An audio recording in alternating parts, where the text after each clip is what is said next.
ঝিনাইদহ জেলার স্বাস্থ্যসেবার প্রধান ভরসাস্থল ঝিনাইদহ সদর হাসপাতাল। প্রতিদিন হাজারো মানুষের চিকিৎসা সেবা নিশ্চিত করে যাচ্ছে এই প্রতিষ্ঠানটি ঝিনাইদহ সদর হাসপাতাল।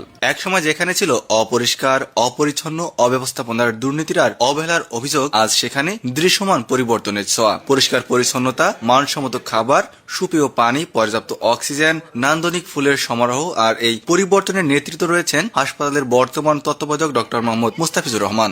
দায়িত্ব গ্রহণের পর থেকেই হাসপাতালের প্রতিটি সেবা খাতে শৃঙ্খলা ও মানবিকতা ফিরিয়ে আনতে ঝিনাইদহের কৃতি সন্তান কারিগর ডক্টর মোহাম্মদ মুস্তাফিজুর রহমান। কাগজে কলমে নয়, তিনি বিশ্বাস করেন সরাসরি সমস্যা চিহ্নিত করে সেই অনুযায়ী প্রয়োজনীয় কাজ করার। প্রতিদিন নিজ দায়িত্বে তিনি যাচ্ছেন হাসপাতালের বিভিন্ন ওয়ার্ডে, রোগীদের সঙ্গে কথা বলছেন, খোঁজ নিচ্ছেন চিকিৎসা পাচ্ছে কিনা, ঔষধ ঠিকমতো দেওয়া হচ্ছে কিনা। কিছুই তার নজরের বাইরে নয়। চিকিৎসক, নার্স ও কর্মচারীরা তাদের ঠিকঠাক দায়িত্ব পালন করছে কিনা সেটিও নিয়মিত তদারকি করছেন নিজের সরাসরি। সময় মতো চিকিৎসা ও রোগী বান্ধব আচরণ নিশ্চিত করাই তার মূল লক্ষ্য। সবার সাথে কাজ করছেন হাসি মুখে। হাসপাতালের অভ্যন্তরীণ রোগীদের খাবারের গুণগত মান নিশ্চিত করতে নিজে যাচ্ছেন রান্নাঘরে, কি রান্না হচ্ছে, কিভাবে রান্না হচ্ছে সবকিছু নিজ চোখে দেখছেন তত্ত্বাবধায়ক। প্রতিদিন খাবার পরিমাণ মতো পাচ্ছে কিনা সেটা সরাসরি তদারকি করেন। খাবারের মান যাচাই নিজেও খেয়ে দেখেন রোগীদের জন্য রান্না করা খাবার। আপনারা তো অবগত আছেন, আমাদের আগে যেখানে রান্নাঘর ছিল সেখানে খুব নোংরা পরিবেশে ছিল। আমরা ওটা এখন নতুন বিল্ডিং এ নিয়ে আসছি দোতলায়, এবং আমরা চেষ্টা করতেছি যে রান্নাঘরের পরিষ্কার পরিচ্ছন্নতা থেকে শুরু করে মানসম্মত খাবার যাতে আমরা পরিবেশন করতে পারি। স্থাপন করা হয়েছে বিশুদ্ধ পানি প্ল্যান্ট। নিরাপদ পানির মাধ্যমে রোগীদের সুস্বাস্থ্যতায় বাড়তি গুরুত্ব দেওয়া হচ্ছে। ধর্মপ্রাণ মুসলমান রোগী ও তাদের স্বজন ও স্থানীয় মুসল্লিদের কথা ভেবে হাসপাতালে মসজিদে সংযোগ করা হয়েছে এসি, কার্পেট ও টাইলস ব্যবস্থা, যা একটি গুরুত্বপূর্ণ অংশ ছিল। হাসপাতালের চারপাশে গড়ে তোলা হয়েছে ফুলের বাগান এবং একটি ভেষজ উদ্ভিদের বাগান। চলার পথের দুই পাশে দৃষ্টিনন্দিত রঙিন ফুলের টব। চিকিৎসার পাশাপাশি পরিষ্কার পরিচ্ছন্ন পরিবেশগত সৌন্দর্য ও মানসিক প্রশান্তি পাচ্ছে রোগীরা। জরুরি মুহূর্তে যাতে কোনো রোগী অক্সিজেন সংকটে না পড়ে সেজন্য রয়েছে নিজস্ব অক্সিজেন উৎপাদন ও আলাদা একটি রিফিল অক্সিজেন প্ল্যান্ট, যা রোগীদের সর্বক্ষণিক অক্সিজেন প্রাপ্তিকে নিশ্চিত করছে। যারা টিকিট কাটছেন, যার মানিব্যাগ সাবধানে রাখবেন, যার মানিব্যাগ নিজ দায়িত্বে রাখবেন এবং বাইরের অবাঞ্ছিত কোনো লোকের প্রলোভনে পড়বেন না। পরিষ্কার পরিচ্ছন্নতা নিশ্চিত করতে প্রতিটি ইউনিট নিয়মিত পরিদর্শন করা হচ্ছে। হাসপাতালের ভেতরের বা বাইরের সব জায়গায় পরিবেশ এখন অনেক বেশি পরিষ্কার পরিচ্ছন্ন ও শৃঙ্খলবদ্ধ। রোগীরা বলছেন আগের তুলনায় এখন চিকিৎসার মান বেড়েছে। ডক্টর, নার্স ও অন্যান্য স্টাফরা অনেক বেশি আন্তরিক। আগের তুলনায় চিকিৎসার পরিবেশও অনেক ভালো। আমার বাসা সদর হাসপাতালের পাশে, এবং আমি যেহেতু সামাজিক আন্দোলনকারী, আমার স্বজন এবং বন্ধু বান্ধব, আত্মীয় স্বজন বা আমি যখন অসুস্থ হয় তখন আমার নিয়মিতই প্রায় আসা লাগে সদর হাসপাতালে। ঠিকমতো ডাক্তার পাওয়া যায়, চিকিৎসাও ভালো পাওয়া যায়। আগের চেয়ে সদর হাসপাতাল অনেক পরিবর্তন, যা আপনারা বুঝতে পারবেন। আগে যে দুর্গন্ধ হতো সেই দুর্গন্ধ নাই। আগে ঔষধ খুব বেশি পাওয়া যেত না, এখন নিয়মিত ওষুধ পাওয়া যায়। মাঝে একটু ঔষধের ঝামেলা ছিল, সেটা আর নাই। হসপিটাল পরিবেশ সম্বন্ধে আমি মনে করি আলহামদুলিল্লাহ অনেক ভালো। আপনারা দেখতে পেরেছেন যে সাইকেল স্ট্যান্ড আগে ৮০,০০০ টাকায় ইজারা দিত, সেই সাইকেল স্ট্যান্ড এখন ৫ লক্ষ টাকায় এসেছে। আজকে আপনারা বুঝতে পারবেন হসপিটাল মসজিদে এসি লাগিয়েছে, হসপিটাল মসজিদের পরিবেশ সুন্দর পেয়েছে, চিকিৎসা খাতে অনেক পরিবেশ ভালো। আমরা কিন্তু আরেকটা কথা আপনাদেরকে জানিয়ে রাখি, হসপিটালের পর্যাপ্ত পরিমাণে জনবলের সংকট। ডাক্তার ইতিকসের ভিতরে যেগুলো আছে সেগুলো অবশ্যই আপনাদেরকে জানতে হবে। অনেকেই আমরা জানি না, আমরা না জেনে অনেক কথা বলে থাকি। আপনার ডাক্তার ইতিকসের ভিতরে ৩ জন রোগীর জন্য একটা সিস্টার, একজন আয়া এবং একজন ওয়ার্ড বয়, এবং ডাক্তারের ক্ষেত্রেও এমন ইতিকস আছে। কিন্তু আমরা জনগণ পর্যাপ্ত সেবা থেকে বঞ্চিত হয় শুধু আপনার পর্যাপ্ত জনবলের অভাবে। তাছাড়া হসপিটালে অসংখ্য সেবা আছে আলহামদুলিল্লাহ। এখন আমাদের দরকার ICU, CCU, MRI, CT scan এবং উন্নত মানের চিকিৎসক। যে চিকিৎসা এখানে অনেকেই বলছে কেন আপনারা বাইরে রিফার করে। বাইরে রিফার করার প্রয়োজন হলে তো অবশ্যই রিফার করবে, যেহেতু এখানে সেই সাপোর্ট না, অবশ্যই আপনাকে বাইরে রিফার করতেই হবে। আর ডাক্তার ইতিকসের ভিতরে গেলে আপনাকে অবশ্যই জানতে হবে এর কি কি করণীয়। একজন রোগীর জন্য 3জন রোগীর জন্য একটা নার্স, একটা আয়া, একটা ওয়ার্ড বয়। এখন পর্যালোচনা করে বললেই বোঝা যায় এই হসপিটালে 250 বেডে মিনিমাম 1000 ইনডোরে ভর্তি থাকে, আউটডোরে 2 থেকে 3000 রোগীর চিকিৎসা সেবা দিয়ে থাকে। তাহলে ডাক্তাররা কতটুকু আপনার হ্যারাসমেন্টের শিকার হয়? আর আমরা পাবলিক জনগণ বুঝতে চাই না, আমরা বুঝতে চাই আমাদের সেবা দিইনি কেন, আমাদের রিফার করে দিলে কেন ওই ডাক্তার। ঝিনাইদহ সদর হাসপাতাল আজ শুধু একটি চিকিৎসা কেন্দ্র নয়, এটি হয়ে উঠেছে মানবিক সেবার এক নতুন উদাহরণ। নেতৃত্বে ডক্টর মোহাম্মদ মোস্তাফিজুর রহমান, আর তারই প্রত্যক্ষ তদারকিতে বদলে যাচ্ছে পুরো হাসপাতাল ব্যবস্থা।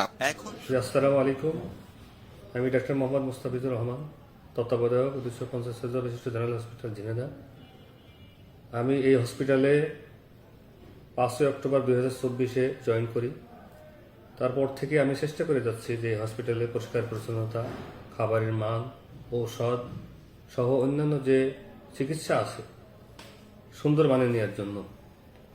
আশা করি ঝিনাইদহ এবং আশেপাশের জেলার লোক এখান থেকে অনেক সুবিধা পাবে। আমাদের এখানে একজন সিনিয়র কনসালটেন্ট আছে এবং একজন সহকারী অধ্যাপক আছেন, তারা নিরলস পরিশ্রম করে যাচ্ছে। শিশু বিভাগে আমাদের অনেক রোগী ভর্তি থাকে এবং এখানে বেটার ট্রিটমেন্ট পাই। এছাড়া আমাদের মেডিসিনেও 7 থেকে 8 জন কনসালটেন্ট আছে, খুব সুন্দরভাবে তারা চিকিৎসা দিচ্ছে। আমাদের এখানে গাইনি বিভাগ এটা অনেক উন্নত মানের, এখানে অনেক সিজার হয়, অনেক নর্মাল ডেলিভারি হয় এবং আমাদের সাকসেস রেট অনেক ভালো। ওভারঅল আমরা হসপিটাল থেকে বাইরের হসপিটালগুলোতে, বিশেষ করে ঢাকা বা ফরিদপুর বা যশোরে আমরা রিফার করার চেষ্টা কম করি, কিন্তু এরপরেও আমাদের যে বিশেষায়িত যে সেবা, যেমন সিসিইউ আছে, আইসিইউ, কিডনি ডায়ালাইসিস, এগুলো আমাদের এখানে নাই, যার কারণে এই সমস্ত রোগী আমাদেরকে বাধ্য হয়ে রিফার করা লাগে। তারপর আমাদের বিশেষজ্ঞ ডাক্তাররা চিন্তা করেন, তাদের সর্বোচ্চ তাদের অভিজ্ঞতা কাজে লাগে, জ্ঞান কাজে লাগিয়ে কীভাবে এখানে রেখে আমরা চিকিৎসা সেই প্রসেসটা চালিয়ে যাচ্ছে। আমাদের এখানে ডক্টর, সিস্টার, তৃতীয় এবং চতুর্থ কর্মচারী অনেক কম। আমরা যদি এগুলো আমাদের যে পদগুলো আছে এই পদগুলো যদি পূরণ হয়, তাহলে আমরা এই অধিক সংখ্যক জনবলের মাধ্যমে আমরা আরও ভালো সেবা দিতে পারব। এই ঝিনাইদহ শহরে জেলায় 20 থেকে 22 লাখ মানুষের বসবাস। মানে এই বিশাল জনগোষ্ঠীকে এই একটা সদর হসপিটালের মাধ্যমে সেবা দেওয়া অনেক কঠিন। 250 বেড হসপিটালে অ্যাভারেজ 400 থেকে 500 রোগী থাকে ইনডোরে, আর আউটডোরে অ্যাভারেজ 1400 থেকে 1500 রোগী প্রতিদিন আসে। এই বিশাল সংখ্যক রোগীদের বিশেষ করে ঔষধ সরবরাহ করা কঠিন, আর গভর্নমেন্ট যে আমাদেরকে বাজেট দেয় সেই বাজেটে সব ধরনের ওষুধ ক্রয় করা সম্ভব হয় না, যার কারণে আমরা যেগুলো এসেনশিয়াল ঔষধ সেগুলো আমরা দেওয়ার চেষ্টা করি এবং আমরা যদি অধিক পরিমাণে বাজেট পাই তাহলে মানুষের চাহিদা পূরণ করা সম্ভব হবে। আমরা আমাদের নতুন বিল্ডিংয়ের দোতলায় আমরা রান্নাঘরের ব্যবস্থা করেছি। এখানে খুব সুন্দর পরিবেশে এবং মানসম্মত খাবার আমরা পরিবেশন করি। আমরা যারা এখানে কাজ করে এরা অনেক পরিষ্কার পরিচ্ছন্ন থাকে এবং আমরা তাদের সুবিধার জন্য যত কিছু দরকার আমরা সব ব্যবস্থা করেছি। আমরা কন্ট্রাক্টরের কাছ থেকে যে পরিমাণ মাল সেগুলো আমরা পরিপূর্ণ মেপে নিই। আমাদের এই জন্য কমিটি করা আছে 3 সদস্যের, প্রতিদিন তারা দেখে এবং খাতায় লিপিবদ্ধ করে এবং আমরা খাবারে অনেক সুনাম অর্জন করেছি ইতিমধ্যে। আশা করি আপনাদের সহযোগিতা আমরা এই খাবারের মান ধরে রাখতে সক্ষম হব। আমরা আরো বিশেষজ্ঞ ডাক্তার চাই। আমাদের এখানে যেমন সার্জারি বিশেষজ্ঞ কেউ নেই, অ্যানেস্থেসিয়া ডাক্তার কম, গাইনি ডাক্তার কম। আমাদের এখানে 250 বেড হিসেবে যে পরিমাণ নার্স থাকার কথা সেই পরিমাণ নার্স নাই। 250 বেড হসপিটালে ম্যাক্সিমাম জায়গায় 170 থেকে 180 জন নার্স আছে, আর আমাদের এখানে মাত্র 80 জন নার্স আছে। এত কম সংখ্যক নার্স নিয়ে এত মানুষের সেবা দেওয়া অনেক কঠিন। তাছাড়া আমাদের এখানে আয়া, ক্লিনার, ওয়ার্ড বয় এগুলো অনেক কম। এখানে পদই কম। যদি পদ সৃজন করা যায় অথবা আউটসোর্সিংয়ের মাধ্যমে বেশি সংখ্যক মানুষকে এখানে নিয়োগ দেওয়া যায়, তাহলে আমাদের এখানকার যে পরিষ্কার পরিচ্ছন্নতা শুরু করে যাবতীয় যে কাজগুলো এগুলো কাজ করা আমাদের জন্য অনেক সহজ হবে। যেখানে পরিষ্কার পরিচ্ছন্নতার দিক থেকে আমরা মনে করছি কিছুটা চেঞ্জ করতে পেরেছি, খাবারের মান চেঞ্জ করতে পেরেছি। মানুষের বিভিন্ন জায়গায় যে সিন্ডিকেট ছিল সেই সিন্ডিকেট আমরা ভাঙতে সক্ষম হয়েছি। আমরা প্রতিনিয়তই এখানে ম্যাজিস্ট্রেটের মাধ্যমে দালালদের নিবারণের জন্য প্রায় এখানে আমাদের ওনারা আসেন আজকেও আসছিলেন একজন এনডিসির মাধ্যমে এখানে প্রায় ওনারা এটা দেখভাল করেন এবং আমাদের কমিটি করা আছে শৃঙ্খলা কমিটি, তারাও বিভিন্ন সময় চেষ্টা করে যাচ্ছেন যাতে দালাল চক্রে এসে এখানে সুবিধা না পায়।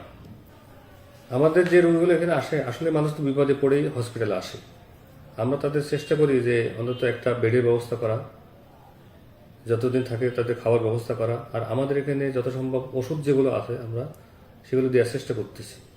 এরপরও মানুষকেও জিনিসটা বুঝতে হবে যে 250 বেডের হসপিটালে সব কিছু 100% তাদের আশা পূরণ করা সম্ভব নয়। তারপরও স্বল্প সংখ্যক ডক্টর, সিস্টার, আমাদের তৃতীয় চতুর্থ কর্মচারী নিয়ে আমরা যেটা চেষ্টা করে যাচ্ছি, মানুষের পক্ষ থেকে অভিযোগ থাকবেই। তারপরেও আমি মনে করি যে আগের থেকে অনেক অভিযোগ কমে গেছে। যতটুকু অভিযোগ আছে এটা আমরা চেষ্টা করতেছি যে কীভাবে সলিউশন করা যায়। আপনাদের সর্বাত্মক সহযোগিতা, ঝিনাইদহবাসীর আন্তরিকতা এবং সহযোগিতা সব কিছু থাকলে আমরা আমাদের যে জনবল আছে বা যে সিস্টেম আছে বা যতটুকু গভর্নমেন্ট আমাদেরকে দেয় তার ভিতরে আমরা চেষ্টা করব মানুষকে সর্বোত্তম সেবা দেওয়ার জন্য। সকলকে ধন্যবাদ। এখন ঝিনাইদহবাসীর দাবি ICU, CCU, kidney dialysis, CT scan, MRI ও আধুনিক সুযোগ সুবিধা সম্বলিত একটি পূর্ণাঙ্গ মেডিকেল কলেজ, যা এই জেলার 20 লক্ষ মানুষের প্রাণের দাবি। আল আমিন, নবগঙ্গা টিভি।